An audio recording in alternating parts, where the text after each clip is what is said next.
왜 이 하루가 인생의 방향을 바꾸는 날일까요? 동지날을 많은 분들은 이렇게 기억합니다. 아, 팥죽 먹는 날이지. 밤이 가장 길다는 날. 그냥 절기 중 하나. 하지만 부처님은 동지를 그렇게 보지 않으셨습니다. 동지는 단순히 달력 위에 적힌 하루가 아니라 인생의 흐름이 조용히 방향을 바꾸는 날이라고 하셨습니다. 왜일까요? 동지는 1년 중 밤이 가장 긴 날입니다. 어둠이 가장 깊어지는 순간이지요. 그런데 이상하지 않으신가요? 바로 그날을 기점으로 밤은 더 짧아지고 낮은 다시 길어지기 시작합니다. 불교에서는 이 순간을 전환의 때라고 부릅니다. 더 이상 내려갈 수 없는 바닥에서 비로소 방향이 바뀌는 시점. 우리 인생도 그렇습니다. 사람들은 흔히 이렇게 말합니다. 그때부터 이상하게 일이 꼬이기 시작했어요. 그해 겨울 이후로 마음이 계속 가라앉았어요. 왜인지 모르게 가족과 멀어졌어요. 자세히 들여다보면 그 시작이 동지를 아무 생각 없이 넘긴 해인 경우가 참 많습니다. 부처님은 말씀하셨습니다. 어둠이 가장 깊을 때 그 어둠을 탓하지 말고 마음의 등불을 켜라. 동지는 바로 그 등불을 켜는 날입니다. 그런데 우리는 대부분 그날을 아무 준비 없이 흘려보냅니다. 그저 팥죽 한 그릇 먹고 평소와 똑같이 말하고 똑같이 생각하고 똑같이 잠자리에 듭니다. 그러면 어떻게 될까요? 운도 역시 이 사람은 아직 준비가 안 됐구나. 그렇게 지나가 버립니다. 제가 예전에 만났던 한 노보살님 이야기를 들려드리겠습니다. 그분은 늘 이렇게 말씀하셨습니다. 나는 동지날을 그냥 넘긴 해마다 꼭 일이 있었어. 자식과 크게 다툰 해, 남편 건강이 급격히 나빠진 해, 이유 없이 돈이 새어나가네. 공통점은 단 하나였습니다. 동지날을 아무 의미 없는 날로 보냈다는 것. 반대로 마음을 다잡고 집을 정리하고 말을 아끼고 조용히 기도했던 해에는 큰 복이 아니어도 탈 없이 평온하게 흘러갔다고 하셨습니다. 부처님은 운을 하늘에서 떨어지는 선물로 보지 않으셨습니다. 운은 준비된 마음에만 방향을 바꾼다고 하셨지요. 동지는 이제부터 잘 살아볼게요라고 마음속으로 선언하는 날입니다. 그 선언이 없으면 인생은 관성대로 흘러갑니다. 어제와 똑같은 오늘, 오늘과 똑같은 내일로 말이지요. 그래서 동지는 무엇을 더 얻는 날이 아니라 무엇을 내려놓을지 결정하는 날입니다. 이제부터 이 영상에서 하나씩 아주 천천히 알려드리겠습니다. 동지날, 어떤 사람은 이 하루로 1년을 편안하게 살고 어떤 사람은 왜 힘든지 모른 채 한 해를 버텨야 하는지. 다음 이야기에서는 동지날 가장 먼저 해야 할 일, 정리에 대해 말씀드리겠습니다. 이 정리를 놓치면 아무리 기도를 해도 운은 쉽게 움직이지 않습니다. 지금 이 순간 조용히 숨을 고르고 다음 이야기를 함께 들어보시기 바랍니다. 정리하지 않으면 운은 절대 들어오지 않습니다. 동지날에 많은 분들이 가장 먼저 묻습니다. 기도부터 해야 하나요? 절에 가야 하나요? 팥죽을 먼저 먹어야 하나요? 그런데 부처님은 전혀 다른 말씀을 하셨습니다. 비우지 않은 그릇에는 복이 담기지 않는다. 동지날 가장 먼저 해야 할 일은 기도도 아니고 소원도 아닙니다. 바로 정리입니다. 여기서 말하는 정리는 단순히 집을 깨끗이 치우는 일이 아닙니다. 지난 1년 동안 쌓인 업의 흔적을 정리하는 것입니다. 우리는 생각보다 많은 것을 붙잡고 삽니다. 이미 끝난 인연, 쓸모 없어진 물건, 마음속에 쌓아둔 원망과 후회까지. 부처님은 이렇게 말씀하셨습니다. 사람이 괴로운 이유는 가질 수 없는 것을 붙잡고 있기 때문이다. 동지날은 그 붙잡음을 내려놓으라고 하늘이 한 번 더 기회를 주는 날입니다. 그렇다면 동지날 반드시 정리해야 할 것은 무엇일까요? 첫 번째는 오래됐지만 더 이상 쓰지 않는 물건입니다. 옷장 깊숙이 넣어둔 옷, 언젠가 쓰겠다고 쌓아둔 그릇, 고장난 채로 방치된 물건들. 이 물건들은 단순한 물건이 아닙니다. 나는 아직 과거에 머물러 있다는 신호입니다. 운은 앞으로 가려는데 마음과 공간은 뒤를 붙잡고 있는 것이지요. 두 번째는 깨지거나 금이 간 물건입니다. 특히 컵, 거울, 그릇, 시계. 불교에서는 깨진 물건에 머무는 기운을 멈춘 기운이라 부릅니다. 멈춘 기운이 많은 집에는 사람의 마음도 같이 멈춥니다. 아무 이유 없이 의욕이 없고 괜히 피곤하고 작은 일에도 마음이 상합니다. 세 번째는 의미 없이 놓여있는 상징물들입니다. 예전에 누가 줘서 놓아둔 부적, 마음 없이 켜두는 종교 장식, 의미도 모르고 모셔둔 물건들. 부처님은 형식보다 마음을 보셨습니다. 마음이 없는 공경은 오히려 짐이 된다고 하셨지요. 동지날 이 세 가지를 정리하면서 이렇게 마음속으로 말해 보십시오. 이제는 지나간 것은 보내고 다가올 것을 맞이하겠습니다. 이 말 한마디가 기도보다 먼저입니다. 제가 들은 또 하나의 이야기가 있습니다. 한 분은 매년 동지날마다 집 안 한 곳만 정리하셨습니다. 전부 다 하지 않아도 괜찮다며 딱 서랍 하나, 딱 장 한 칸만 비우셨지요. 그렇게 몇 년이 지나자 그분은 이렇게 말씀하셨습니다. 큰 복은 없어도 탈이 없어졌어. 마음이 덜 흔들려. 이게 바로 정리가 가져오는 변화입니다. 눈에 보이는 복보다 마음을 흔들지 않는 힘을 먼저 줍니다. 동지날 정리는 운을 부르는 행동이 아니라 운이 들어올 자리를 만드는 일입니다. 자리가 없는데 어디로 들어오겠습니까? 이제 자리를 만들었다면 그 다음은 무엇일까요? 다음 이야기에서는 동지날 먹는 것에 담긴 운의 비밀, 팥죽을 어떻게 먹어야 복이 되고 어떻게 먹으면 그냥 음식으로 끝나는지 차분히 말씀드리겠습니다.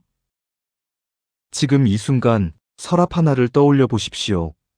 그곳이 바로 운이 들어올 첫 번째 문입니다. 같은 팥죽을 먹어도 누구는 복이 되고 누구는 그냥 지나갑니다. 동지날이 되면 어김없이 팥죽 이야기가 나옵니다.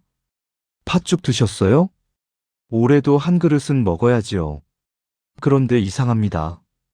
똑같이 팥죽을 먹었는데 어떤 사람은 그 애가 편안하고 어떤 사람은 괜히 마음이 더 뒤숭숭해집니다.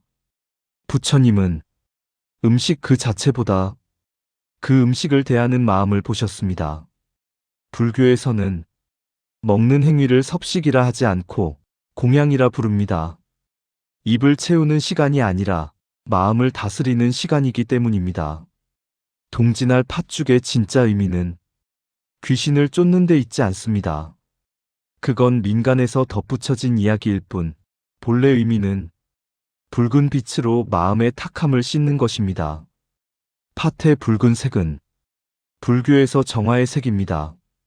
지난 1년 동안 쌓인 후회, 원망, 말실수, 그 모든 탁한 기운을 잠시 내려놓는 상징이지요. 그래서 동지날 팥죽을 먹을 때 부처님은 이 세 가지를 꼭 지키라 하셨습니다. 첫 번째, 말을 줄일 것. 특히 이런 말은 동지날에 하지 않는 것이 좋습니다. 올해도 되는 게 없네. 내 인생은 왜 이럴까? 자식이 복이 없어. 동지날의 말은 그냥 흘러가는 말이 아니라 일련의 방향을 정하는 씨앗이 됩니다. 그날 내뱉은 말이 그대로 마음에 남아 운의 모양을 만듭니다. 두 번째, 급하게 먹지 말 것. 허겁지겁 먹는 음식에는 마음이 없습니다. 마음이 없는 공양은 몸만 채우고 운은 비켜갑니다. 숟가락을 들기 전 속으로 한 번만 말해 보십시오. 이 음식으로 내 마음을 먼저 따뜻하게 하겠습니다. 이 한 문장이 공양을 완성합니다. 세 번째, 불평하지 말 것. 왜 이렇게 싱거워? 팥이 너무 많네. 예전 맛이 아니야. 이런 말은 아주 작아 보여도 동지날에는 마음을 차게 만듭니다. 차가워진 마음에는 복이 오래 머물지 않습니다. 제가 아는 한 분은 매년 동지날 혼자서라도 팥죽을 끓이셨습니다. 양이 많지 않아도 괜찮다며 작은 냄비에 한 그릇만, 그리고 꼭 첫 숟가락을 뜨기 전에 이렇게 하셨습니다. 잠시 눈을 감고 지난 1년을 떠올린 뒤 속으로 말합니다. 고생 많았다. 이 말 한마디가 그분의 동지 공양이었습니다. 그 뒤로 그분은 이렇게 말씀하셨지요. 큰일은 없어도 마음이 덜 아프더라. 이게 바로 먹는 것에 담긴 운입니다. 음식이 운을 바꾸는 게 아니라 음식을 대하는 마음이 운의 온도를 바꾸는 것입니다. 동지날 무엇을 먹느냐보다 어떤 마음으로 먹느냐가 1년을 좌우합니다. 이제 몸과 마음을 따뜻하게 덮어두었다면 그 다음 단계가 남아 있습니다. 다음 이야기에서는 동지날 가장 많이 오해하는 부분, 기도에 대해 말씀드리겠습니다. 동지날 기도는 소원을 늘어놓는 시간이 아닙니다. 오히려 소원을 내려놓을 때 가장 먼저 응답받는 기도입니다. 지금 이 여운 그대로 다음 이야기를 함께 들어주시기 바랍니다. 이 말을 빼야 기도가 응답받습니다. 동지날이 되면 사람들은 기도를 떠올립니다. 절에 가야 할 것 같고 뭔가 빌지 않으면 운이 그냥 지나갈 것 같은 마음이 들지요. 그래서 이렇게 기도합니다. 돈 좀 풀리게 해주세요. 자식 문제 좀 해결해 주세요. 아픈데 없게 해주세요. 그런데 이상하게도 열심히 빌었는데 기도를 한 해가 더 힘들었다고 말하는 분들이 많습니다. 부처님은 그 이유를 분명히 짚어주셨습니다. 기도가 응답받지 않는 것이 아니라 기도의 방향이 어긋난 것이다. 동지날 기도의 가장 큰 착각은 이날을 부탁하는 날로 생각하는 것입니다. 하지만 동지는 부탁을 늘어놓는 날이 아니라 마음을 바로 세우는 날입니다. 부처님은 동지날 기도에서 가장 먼저 빼야 할 것이 있다고 하셨습니다. 바로 왜 나만이라는 마음입니다. 왜 나만 이렇게 힘듭니까? 왜 우리 집만 일이 많습니까? 왜 나는 복이 없습니까? 이 마음으로 하는 기도는 하늘에 닿기 전에 자기 마음 속에서 먼저 막힙니다. 스스로를 가장 불쌍한 자리에 묶어버리기 때문입니다. 동지날 기도의 핵심은 요청이 아니라 정렬입니다. 흐트러진 마음을 다시 제자리에 놓는 것. 그래서 부처님은 동지날에는 이렇게 기도하라 하셨습니다. 잘 되게 해주세요가 아니라 바르게 살겠습니다. 달라지게 해주세요가 아니라 내가 먼저 달라지겠습니다. 이 차이가 1년을 가릅니다. 절에 가지 않아도 괜찮습니다. 집에서도 충분합니다. 조용한 시간, 불을 하나 켜거나 창가에 앉아 눈을 살짝 감아 보십시오. 그리고 이 문장만 천천히 마음속으로 따라해 보세요. 지금까지의 인연을 원망하지 않겠습니다. 내 몫의 책임을 피하지 않겠습니다. 오늘부터는 말과 마음을 가볍게 하겠습니다. 이 세 문장은 소원이 아닙니다. 다짐입니다. 부처님은 다짐이 선 기도를 가장 먼저 들으신다고 하셨습니다. 왜냐하면 운은 받을 준비가 된 마음을 가장 좋아하기 때문입니다. 제가 아는 한 분은 동지날마다 소원을 적지 않으셨습니다. 대신 지키고 싶은 것 딱 한 가지만 적으셨습니다. 화나도 바로 말하지 않기. 그걸 1년 동안 붙여두셨지요. 그분은 큰 돈이 들어온 것도 대단한 일이 생긴 것도 아니었습니다.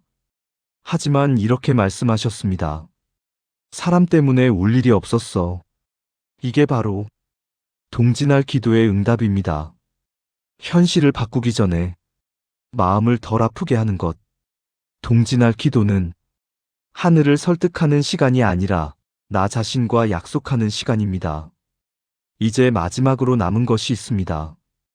혼자만 바르게 마음 먹는다고 운이 완성되지는 않습니다. 다음 이야기에서는 동지날 사람과의 인연에서 반드시 해야 할 단 하나의 행동, 관계를 통해 운을 완성하는 법을 차분히 말씀드리겠습니다. 지금 이 고요함을 조금만 더 품고 다음 이야기를 기다려 주십시오. 이날의 말 한마디가 일련의 관계를 결정합니다. 사람들은 운이 막히면 대개 이렇게 말합니다. 사람 때문에 힘들어요. 자식 때문에, 남편 때문에, 시댁 때문에. 그런데 부처님은 운이 막히는 이유를 사람이 아니라 사람을 대하는 마음에서 찾으셨습니다. 동지날은 혼자만의 날이 아닙니다. 이날은 인연의 흐름이 다시 정렬되는 날입니다. 그래서 부처님은 동지날만큼은 관계에서 딱 한 가지 행동만은 반드시 하라고 하셨습니다. 바로 말을 남기지 말고 빚을 지우지 말 것입니다. 여기서 말하는 빚은 돈이 아닙니다. 마음의 빚입니다. 동지날에 이런 말을 하면 그 말이 그대로 업이 됩니다. 너 때문에 이렇게 됐다. 이제 와서 뭐가 달라지겠니? 나는 평생 손해만 봤다. 이 말들은 그 순간은 시원할지 몰라도 1년 동안 관계의 문을 닫아버리는 말입니다. 부처님은 말은 입에서 나오는 순간 되돌릴 수 없는 업이 된다고 하셨습니다. 그래서 동지날에는 풀말은 풀고 엮을 말은 남기지 말라고 하셨지요. 그렇다면 동지날 사람과의 인연에서 무엇을 해야 할까요? 첫 번째, 연락은 줄이고 마음은 넓힐 것. 이날은 굳이 모든 사람에게 안부를 묻지 않아도 됩니다. 특히 연락할 때마다 마음이 무거워지는 사람, 통화하고 나면 기운이 빠지는 사람에게는 침묵이 공덕입니다. 부처님은 침묵을 도망이 아니라 자비의 다른 얼굴이라 하셨습니다. 두 번째, 딱 한 사람에게만 따뜻한 말을 건넬 것. 많을 필요 없습니다. 자식 1명, 배우자, 오래된 친구, 혹은 나 자신에게라도 괜찮습니다. 올해도 고생 많았어. 그래도 잘 버텼다. 이 말은 듣는 사람의 마음뿐 아니라 말한 사람의 운도 풀어줍니다. 세 번째, 오늘만큼은 따지지 말 것. 누가 먼저 잘못했는지, 누가 더 상처를 줬는지. 동지날에는 그 계산을 내려놓으셔야 합니다. 부처님은 따짐은 지혜가 아니라 고통의 반복이라 하셨습니다. 이날만큼은 이겨서 얻는 평안보다 내려놓아서 얻는 편안함을 선택하셔야 합니다. 제가 들은 한 이야기가 있습니다. 평생 자식과 사이가 멀었던 한 어머니가 동지날 아무 말 없이 짧은 문자 하나만 보냈습니다. 밥은 잘 챙겨 먹어라. 그게 전부였습니다. 사과도 설명도 과거 이야기도 없었습니다. 그런데 그 문자 하나가 1년 뒤 다시 왕래가 시작되는 문이 되었다고 합니다. 이게 바로 동지날 인연의 힘입니다. 크게 풀려고 하지 않아도 됩니다. 닿지만 않으면 됩니다. 동지날은 모든 인연을 회복하는 날이 아니라 인연의 문을 잠그지 않는 날입니다. 이제 오늘 이 이야기를 조용히 가슴에 담고 이렇게 마음속으로 말해 보십시오. 올해의 인연은 원망으로 마치지 않겠습니다. 이 다짐 하나면 동지의 역할은 이미 충분합니다. 달빛 선율 명상TV는 늘 당신 곁에서 평안을 기도합니다. 오늘도 부처님의 지혜와 자비가 함께 하시길 기원합니다. 나무아미타불.